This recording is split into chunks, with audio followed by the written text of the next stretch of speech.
Hi everyone, it's Brian, Craig's brother. I said I'd come on here and tell you some stories about my brother. Some good ones, but mainly bad ones. But first of all, I just want to clear a few things up. Now, for years, I've stayed in the distance, not got involved in any of it. I've done my time in prison for what I did wrong, and I started a new life. Moved away from Essex, got married, two lovely kids, job, house paid for. Really done well in myself, kept out of trouble. Then I started joining these Essex boy groups, just to be a bit nosy, I think. Not to really give opinions or that, like to be a bit nosy. And then I started seeing remarks, silly remarks, especially from Bernard. I mean, some of the things you come out with, like my dad, for instance. What's my dad got to do with it? I mean, they were three lads that got involved in drugs and thought they were untouchable. Maybe they were. I don't really know in the end. But to bring that up and then turn around and say that Tony told you that Craig told him about his dad, and that's why he turned out the juvenile delinquents and all this rubbish you keep putting on. Right, let's put this right now for once. Craig wasn't born when Dad was killed. Michael was too. Michael went and lived with Nan and Grandad. They took him up and looked after him all his life until he was old enough to defend for himself, which I think he's still trying now, to be honest with you. And our mum and Nan and Grandad made us promise, me and Sharon, never to tell the truth to them. The past is the past, and if they ever asked where their dad was, what happened, he died of an illness. And we swore we wouldn't tell them, and we haven't told them. So to Craig's dying day, he still believed his dad died of an illness. And so did Michael. Now, I don't know if Michael comes on here, because Mike and Craig were very close. Now, if he has, I'm sorry that Bernard's opened his gob and told the truth. And maybe we should have told the truth years ago. But you've got to try and understand, we're trying to protect you. So, yes, Mum's done her time. She was stupid. She had affairs. I don't know how many, probably quite a few. But she got punished for it. She has to live with that. Now, we do love our mum. I'm not going to say we don't. We don't get on with her. She's got her life, and we've all got ours. We'll probably see her about once every 10,000 million years, that sort of relationship. But to come out with that, Bernard, is you've read papers. You with me? And you've got your stories from papers, and you sit there and you come out with crap that you were told this. One week you tell one story, next week you tell another story, and you've changed it. Do you know the truth? Do you actually know the truth? Then to come out and say, right, I was a partner with Tony, yeah, Tony and Pat, I'm a partner. You was no more a partner than me, mate. And that's being truthful. I was more a partner than you. I was the one that got cars from on the banker's draft. He didn't tell me fuck all. You know what I mean? And that was my own brother. He wouldn't tell me. If they went on the job somewhere, or went to do something, they wouldn't tell me later on in life. Because there was too many people grassing up and trying to put them in, and too many deals going wrong. So they didn't trust anyone. And it's like you, Colton. I mean, I don't know. You're probably a right nice fucking bloke. And you probably knew Tony. I don't say you knew him for long, but Tony was all Craig, and Craig was all Tony. You know, you couldn't separate them. To turn around and say that you got a phone call to be in the Range Rover that night, and you change your mind, you want to go because of this, that, and that, is rubbish, mate. They wouldn't be tell anyone. They didn't tell their mums, their daughters, their wives, their sisters, their brothers, their cousins. They wouldn't tell anyone they were doing. That's the way they worked. They only trusted each other. They didn't trust anyone else. Anyway, I'm going to come off that. I'm going to tell you a story about Craig. Now, this is true. All right, I'm not going to lie to anyone. Lying don't pay. So if anyone wants to ask me any questions, I will be honest to them, whether it's nice or not nice. Back in 1992, Craig had a windfall, and he said to his mum, I'm going to treat her one for an holiday. Even me.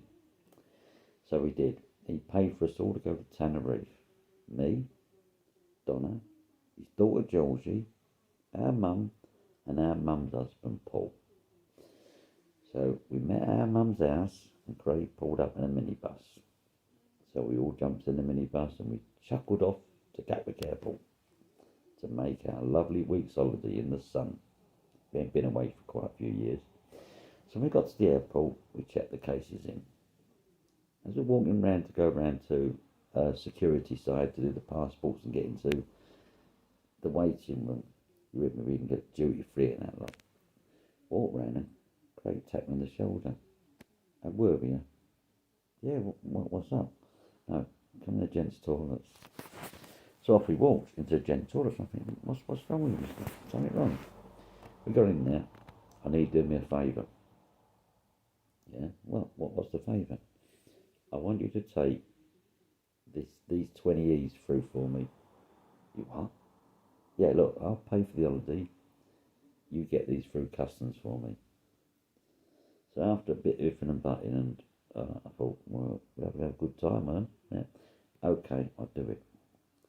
So I went into the cubicle and I thought, how am I going to get these through? Right, that's what I'm going to do. So I fold them into like a strip and wrap toilet paper around them. So it looked like a sausage sort of thing. And I thought, I'm going to put these up my backside. So that was it. I had to go. Now I can understand why women don't want children. Pain, it won't going up there, mate. Not for anyone. So the next thing I thought, well, I put them inside my trainer under my foot, spread them out a bit, and I walk with a limp. Who's going to expect anyone with anything with a limp? So that's what I did. So I walked through to customs, done the passport, and I got the limp. People looking, thinking, look at that lad with a limp. Probably, I don't know. Bit paranoid, I suppose I was. But I didn't start sweating or panicking. I just thought, yeah, I'm going through with this limp. Got through. Got on the plane, got to Tenerife. Lovely hotel. Beautiful. Spent a few days around the pool with Mum, Paul, Georgie. Georgie loved it in the pool with Craig. It was something different. You wouldn't picture Craig being the way he is when you see him with his daughter. You know, he'd do anything for her. So one night, Mum said, look, tomorrow night we'll have Georgie and you three go out for a drink. All right?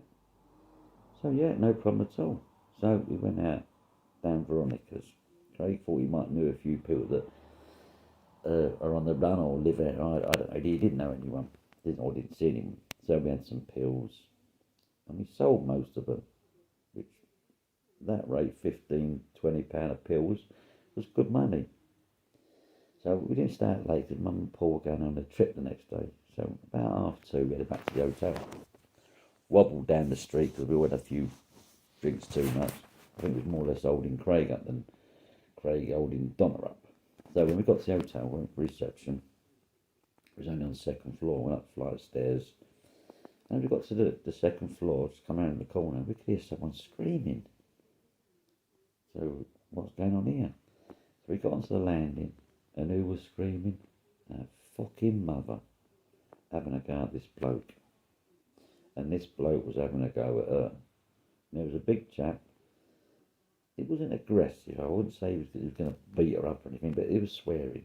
So we walked down, and Craig said to his mum, what's going on here? So his mum tried to explain to him that this bloke here is making too much noise and keeping Georgie awake. And she's tried to ask the lad to calm down, and he's getting a bit irritable, put it that. We've all had drink, we all can get a bit loud.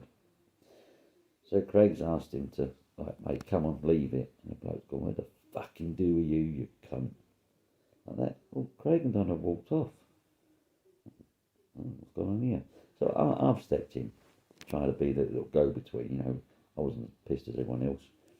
So I said to them, look, we all have a drink and we all regret the next day. Let's just call it a night and go to bed. Like I say, it was more loud shouting and screaming, effing and blind, and Mum won out by giving her pennies worth. So I think Mum encouraged it a bit. And there was Paul standing behind her like, yes, Lorraine, do you want me to bring you a cup of tea or would you like me to bring a chair out for you? He's sort of the quiet person, won't get involved in anything. He walks around as though he's looking Jack the Lad, but he won't. Next minute, Craig walked down the landing with a beer bottle in his hand, walked up to the bloke and hit him straight in the fucking side of the head. The bloke went to the floor like a sack of potatoes, blood pissing out the side of his head. The bloke was out cold. Mum's turned round, screaming at Craig, calling him all the names in the sun. Why the fuck did you do that? What the fuck have you done? We're in trouble now. Paul's run into the room, come back out of the room with a towel. Lorraine's put the towel over his head. By this time, people on the landing have come out. It's got too loud. Peter's standing on the doors looking down what's going on. And I said to Mum, look, just put it on his tie, we'll get something. Next minute, reception come up. I think it was a security man or something come up as well. What's gone on? So my mum turned and said, we just found him on the floor. We just come in and found him on the floor. We know what's happened. So the lady turned around and said, I'm going to get the police and the ambulance. Her English was quite good, even though she was Spanish. So she ran off downstairs. The security man stood there. People still on the landing looking. No one knew what happened at that point of time. Craig walked off back to the room. Paul's gone down to tell Craig that the police are on their way. Now, I don't know if there was cameras on the landing. A lot of hotels have them there, but I don't know if they had them then. So Paul's told Craig to fuck off straight away before the police come. And we'll all be arrested. So that was it. And this is the truth. This is good. About 20 minutes, half hour later, Craig come out of the room. You know he had long hair. Come out of the room. He had a dress on. A long dress. A pair of high heel shoes. And he was carrying a bag. Bit of makeup on him. His suit, to be honest, yeah. And he walked down the landing as though he didn't give a fuck. And no one looked at him thinking, who's that? Is that a bloke or a woman? Because they're more concerned about the chap on the floor and what was going on. There's a few people getting a bit irritated like late at night. So he walked out the hotel and gone. The police turned up. Ambulance turned up, took over. Mum was taken to her room. The police went in there and started questioning what happened. We all got arrested. Taken to the police station, kept for about 5 hours. Craig didn't. He was gone. He got a flight back to England. So the rest of the holiday was miserable. We tried to make it, for Georgie's sake, still good, because she didn't understand where Dad went. And Mum was still the miserable cow that she can always be sometimes. Donna kept a distance out of the way. When we finally got back to England, about 3 days later, Mum went round to see Craig and give him every bit of penny's worth of language she could. What he did, and that Georgie could have seen it, and it could have traumatised her. Well, that word, I'm a bit stuck there. And that. But Craig just stood there laughing as though it's some fucking forward joke. It could have killed the lad. You know, he could have been in a Spanish prison doing life, or we could have been in prison for saying that. It should never have happened. But it did. And that's the way Craig was sometimes. He was very, very quick-tempered. He didn't think about things. He didn't stand and count to 5 and say, look, this could be sorted. It was always violence. It's like once, one of his dealers was dealing some gear in King's Club, Canvey Island. The doorman on there found out, gave him a bit of a slap, took the pills out and banned him. And one of the doormen there, I can remember, was a bloke called Smut. Now, someone said he's part gypsy, I don't know, but I know he was an hard case. Well, Craig and Tony thought, we're going to go to King's Club and sort this fucking out. So I drove to the King's Club with them. Well, I actually drove them. Pulled in the car park and they walked down to the door with the doorman. It's about 3 or 4 doors on the door. And I kept my distance because my days of fighting are over. I want to fight anyway, to be honest with you. I could handle myself, but I didn't go looking for it. A fight broke out. Now, I don't know how it started, and I don't know how it ended, but it did. Tony and Craig come back, sort of laughing a bit, blood cuts and bruises and that, got in the car. As we drove off the King's Club site, Craig started laughing. And Tony started laughing. Now, imagine these two are right, so I'm not going to say fuck you, I'm just going to drive and keep your mouth shut. The next minute, Craig takes something. Look at this, Tone, look. And he's got half a fucking bloke's ear in his hand. He bit the doorman's ear, more or less in half. They think it's funny. That's the way they were. There was no morals. There was no kindness to them when they was on coke or ease. They were evil bastards. To family, to anyone. The best thing you can do when people are that around you is keep fucking stum. Now, I'm going to call it a night now because I had a rough day at work and it is late. I think it's about 11:15 and I've got another early start at 4:30 tomorrow. And then it's the weekend and then I'm off to Tenerife for the week with the missus. You know what I mean? So, I will do some more and I'm open as anything. So, if anyone's got any questions, I will tell you the truth. I'm not on here to lie or con you or change my story from this story to this story. What I'm going to tell you will be the truth, whether it's hurtful or not hurtful. So everyone, good night and I wish you all the best and have a lovely weekend.